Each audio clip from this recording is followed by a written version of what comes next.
Good evening, good afternoon, or whatever time that you're watching this broadcast. This is Talking Points. My name is Dr. Stephen E. Gardner, and I'm here to share with you another exciting episode about the words of Jesus. The words of Jesus matter. You know, we live in a time where a lot of people are talking about a lot of different things that matter. Black lives matter. All lives matter. The world matters. But have we considered that the words of Jesus matter? So we want to elevate that topic. We want to elevate our understanding, especially those who ascribe to the Christian faith. The words of Jesus really do matter. This is our fourth part. If you haven't had an opportunity, I would encourage you to go to my website that shows up on the screen here, drstephengardner.com.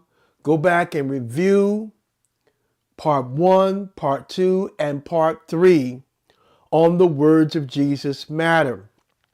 So we're going to get right into this today because I really want us, especially those who ascribe to the Christian faith, who are Christ followers or whatever, Christians, whatever you want to call yourself, that ascribe to the teachings of Jesus and the lifestyle that he offers. I want to share with you today 5 mind-boggling truths that Jesus said about discipleship. 5 mind-boggling truths that Jesus said about discipleship. So that's what we're going to talk about today. We're going to be coming from Luke chapter 14, verses 25 through 33. But before we get into today's topic, let's kind of bring things up to date. Let's go back a little bit and let's refresh our minds about some of the things that we've learned in this series. The one thing that stands out in this series is that the words of Jesus are verbal and visual.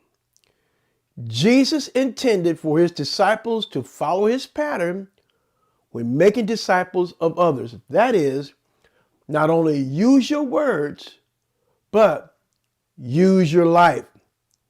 Consider the following passages. And the first one is John 13:15. For I have set an example that you should do as I have done to you. Philippians 3:17.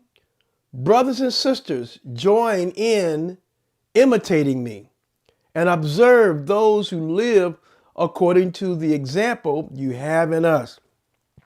And 1 Peter 5:3.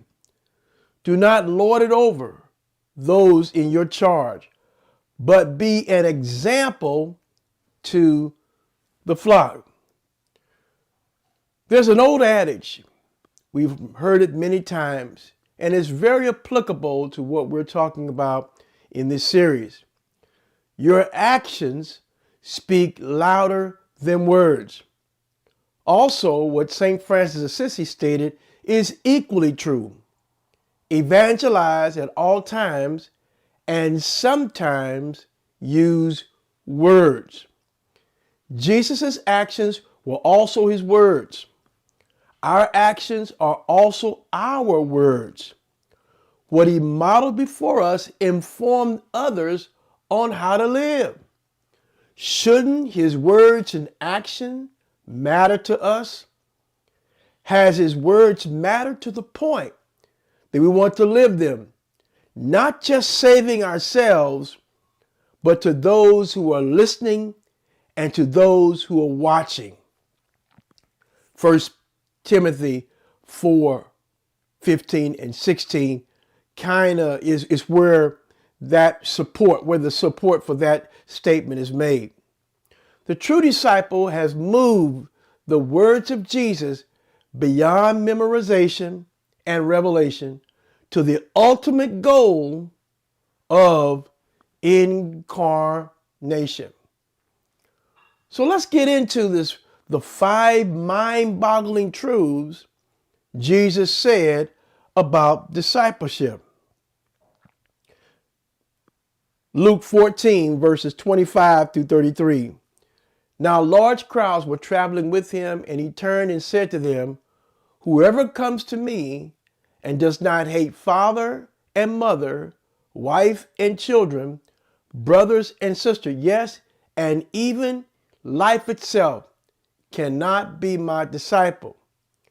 Whoever does not carry the cross and follow me cannot be my disciple. For which of you, intending to build a tower, does not first sit down and estimate the cost to see whether he has enough to complete it?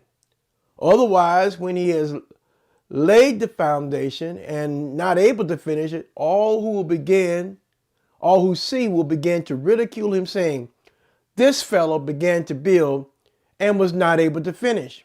Or, what king, going out to wage war against another king, will not sit down first and consider whether he is able with 10,000 to oppose the one who comes against him with 20,000? If he cannot, then while the other is still afar away, he sends a delegation and asks for terms of peace. So therefore, none of you can become my disciple if you do not give up all your possessions. Now, obviously, the things that Jesus said there are mind-boggling. And if we look at that through the lens of his day, we might better understand. But the truth is, the things that Jesus said then are applicable to us now. How do we live out these things? How do we do what he requires here? How does and why does his words matter? Well, let's delve into this. Let's deal with the first thing that's mind-boggling here. Whoever comes to me and does not hate father and mother, wife and children, brothers and sisters, yes, and even his life itself, cannot be my disciple. Discipleship is fundamentally a call to allegiance. Jesus is to have first place over all, and that includes family. Nothing else is to be first. The call to hate is not literal, but rhetorical. Otherwise, Jesus' command that to love one neighbor as oneself as a summation of what God desires makes no sense at all. The call to hate simply means to love less. And there are some scriptures there you can kind of look at, kind of reference to those scriptures there. The word hate in the Greek is transliterated as to love less. In other words, Jesus should be placed as a high priority in your life above others. Therefore, his words should also be at a high priority, because Jesus cannot be at a high priority if you're a Christ follower if his words don't matter. If his words are not first place as how you decide how to live, as how you decide how to treat others, as how you decide to matriculate wherever you are, whatever system, whatever kingdom, whatever democracy, or whatever the situation might be, the words of Jesus really do matter. And it's from those words that we get a better understanding as to what he was requiring of us, so that we can be an example of what he was saying. My concern and my fear is that we have received a watered down gospel, and our idea of the blessing, of the blessings and benefits that come along with following Christ is summed up into material gain, and is summed up into other things that people seem to enjoy. the blessedness state of peace in life and prosperity. And I'm not saying that following Christ, obeying God and doing those things, that we do not get that secondary benefit. But the truth is, the discipleship that Jesus is talking about, and when we look at it and we look at what we're being taught today, is diametrically opposed to what Jesus said. It's diametrically opposed to what mattered to Jesus then. Now, we just don't see eye to eye with what Jesus taught his disciples. Again, we in our society, we have a watered down version of what it really means to be a Christian. Discipleship is fundamentally a call to allegiance. The call to hate simply means to love less. We have to place the words of Jesus at a high priority in our life and inform how we practice it and how we live it out day to day. However, an important insight is worth our attention about the first century setting. Now, I think this is what's going to really open our eyes. It's going to really give us a better understanding what they were faced with when they decided to follow Jesus. Understanding Jesus' call to discipleship through this lens helps us to better understand what he was requiring of them. And until we grasp this first, we cannot make the connection today. At that time, a Jewish person who made a choice for Jesus would alienate his or her family. If someone desired acceptance by family more than a relationship with God, one might never come to Jesus, given the rejection that would inevitably follow. In other words, there was a certain familial persecution that occurred to anyone in a person's family that would depart it and they would follow Jesus. Also, we can say that it was not a very popular thing to serve Jesus or to be a follower of Jesus in that particular time. In other words, there could be no casual devotion to Jesus in the first century. A decision for Christ marked a person and automatically came with a cost. So Jesus is making it very clear that if you're going to follow me, there's a price you got to pay. That's a lot different than what we're hearing today, where if you follow Jesus, you're going to be blessed beyond measure. You're going to have a life that is so great and above all. In fact, you're not even going to have the problems that you had before. That is not the truth. There will be problems and there will be challenges, but following Christ does come with a cost. Let's understand the cost that they were faced with, and better, maybe we can better interpret how that cost is applied to our lives today. Now, I know what I'm teaching here is maybe not very popular, maybe not very hair-raising, but the truth is we need to readjust our understanding of what it means to be a Christ follower by first understanding the context by which his words were shared then we can better understand is how to translate those words into a lifestyle today. The modern Western phenomenon where a decision for Christ is popular in the larger social community was not true of Jesus' setting. Let me say that one more time. The modern Western phenomenon where a decision for Christ is popular. Let me tell you, we find that being a Christian is very popular. You find celebrities that say they've accepted Christ. It's very popular. We find politicians that have said they've accepted Christ. It's very popular in the larger social community. But back then, at that time, in the first century setting where Jesus and his disciples grew up, it was not popular. It was not true. And because we have difficulty with understanding that, it complicates our understanding of the significance of a decision to associate with Christ. We don't understand that, therefore it's complicated. We don't understand that, so we dismiss that which, we really don't understand, and we only gravitate toward those passages and those words and those teachings that make us what? Feel good. We have got to get away from feel good Christianity. And that's kind of what we've been doled out here, especially here in America.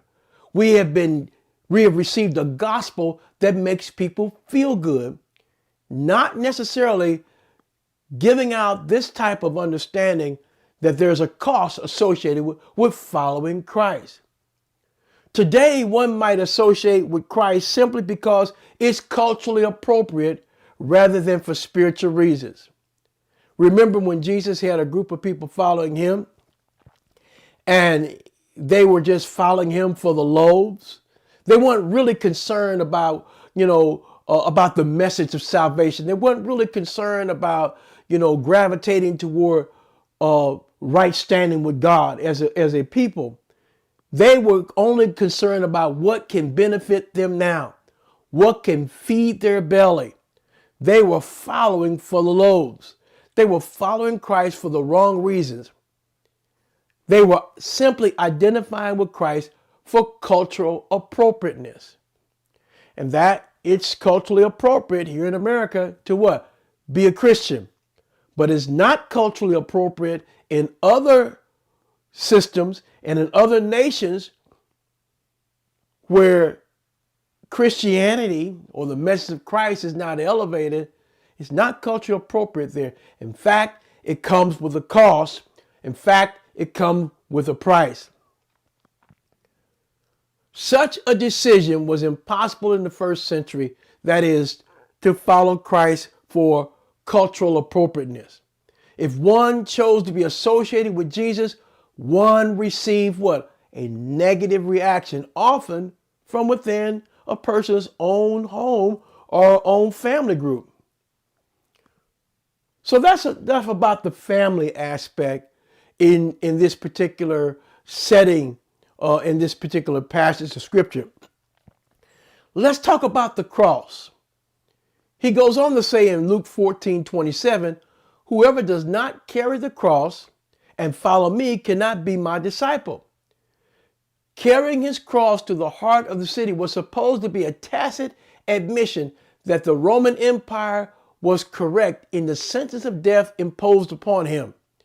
An admission that Rome was right, and guess what? And Jesus was wrong. So when Jesus enjoined his followers to carry their crosses and follow him, he was referring to a public display before others that Jesus was right and that the disciples were following him even to their deaths. Now that's a tall order. That's something huge to think about. In essence, Jesus compelled his disciples to flip the script, renew the meaning of cross-bearing as an announcement that Jesus was right and the true king has finally arrived. We're called to do the same today. In their day and time, Rome, the Roman Empire and its emperor at that time, they were right.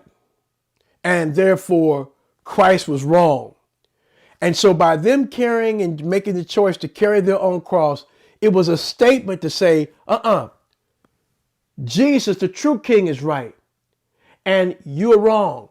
So as we interpret that today, when we live a life that Christ ascribes, when we value his words and incarnate them in our lives, we're saying by that type of cross bearing, we're saying by that cost that we're willing to pay, that Jesus was right and that he is the true king of the kingdom that is to come, in part now and in fullness later.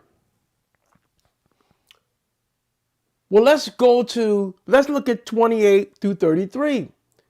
Because here we have the story about consideration of that which we need to estimate. He says, for which of you, intending to build a tower, does not first sit down and estimate the cost to see whether he has enough to complete it? Otherwise, when he's laid the foundation and not able to finish, all who will see it will begin to ridicule him, saying, this fellow began to build and was not able to finish. Or, what king going out to war against another king will not sit down first and what? Consider whether he is able with 10,000 to oppose the one who comes against him with 20,000. If he cannot, while the others still are far away, he sends a delegation and asks for terms of peace. And lastly, he says, so therefore, none of you can become my disciple if you do not give up all your possessions. Estimate the cost, consider whether you're able, give up all your possessions. All of these statements that Jesus made here is mind-boggling. How can I, as a Christ follower, do these things he's requiring? And simply put, when we don't understand what Jesus is really requiring, either we make it mean something else, or we don't even agree to it, or we don't even ascribe to it at all. We just gravitate toward that which makes me feel good, so that the version of Christianity that I've come to adopt, that I've come to learn in my context, makes me feel good. We have to get past just feeling good because we are following Christ. We have to get to the point to where we realize that not only is he good, but his words are good, and his words are guides for how we are to treat others and how we are to be in this present life. Let's go on as we begin to wrap this up today. Jesus then taught that discipleship must include planning and sacrifice. Jesus taught that discipleship must include planning and sacrifice. Jesus draws attention to a simple observation. A prudent person would not begin a project until being sure it can be finished. A man would not lay the foundation for a tower unless he was sure he could finish it. And a king would not go to war unless he had enough soldiers to resist the opposing force. This principle of sacrifice is also important in the realm of discipleship. One must be willing to give up everything for Jesus. The people who were following Jesus throughout the countryside of Israel, they had done just that. 1433, a comment there says, if you seek to follow Jesus, then understand first that what is required is all you have. Applying this principle in the area of one's material possessions, as Luke often does, verse 33 concludes with a return to the refrain found in 26 and 27, quote unquote, none of you can become my disciple if you do not give up your possessions. The verb translated renounce or give up, apotasomai, literally means to say farewell to or to take leave of. Finally, another way of looking at the words of Jesus here is that a true disciple must be willing to give up what possesses them. Not just what you possess, but what's possessing you. True disciples target what's standing in the way of following him fully and then eliminating him. Now, I know that this has been mind-boggling. I know this has been one of those teachings that really has us, wow, I didn't really know that. And it's far better to not have known these things, that whereby I can take the words of Jesus and prayerfully say, Lord, how do I give up my possessions? How do I, hate father and mother?